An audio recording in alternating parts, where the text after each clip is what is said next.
Семинар посвящен двум ключевым темам – антибиотики в педиатрии и пневмония у детей в 21 веке, есть ли прогресс. Лекции читает ведущий специалист, главный научный сотрудник научно-методического отделения планирования и развития, врач-инфекционист, профессор кафедры педиатрии и общественного здоровья, доктор медицинских наук Майя Бакрадзе. Маленькая доза, она даже не доходит до уровня, когда может убить микроб. Даже близко не подходит. И доза больше, конечно, она превышает. Поэтому большая разовая доза дает более высокую концентрацию антибиотиков в тканях, больший шанс превысить этот МПК-возбудителя.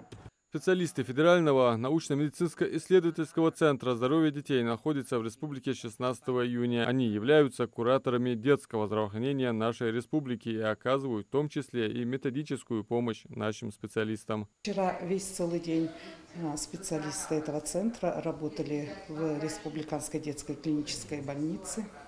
Приехали они к нам с проведением аудита и также оказанием методической помощи нашим специалистам. Диагностики, методах лечения, обо всем этом нам рассказывает доктор медицинских наук, профессор Майя Джамаловна Бакрадзе. В актовом зале Ингушской республиканской клинической больницы поднимаются многие аспекты врачебной деятельности педиатров. Зал полон. Собрались практически все узкие специалисты со всей республики. И очевидно, что Министерством здравоохранения республики предпринимаются действенные меры по повышению квалификации специалистов и улучшению качества оказания медицинской помощи детям в республике. Выезды наших научных медицинских исследовательских центров федеральных в нашу республику, да и во все субъекты Российской Федерации, можно сказать, обучением на местах.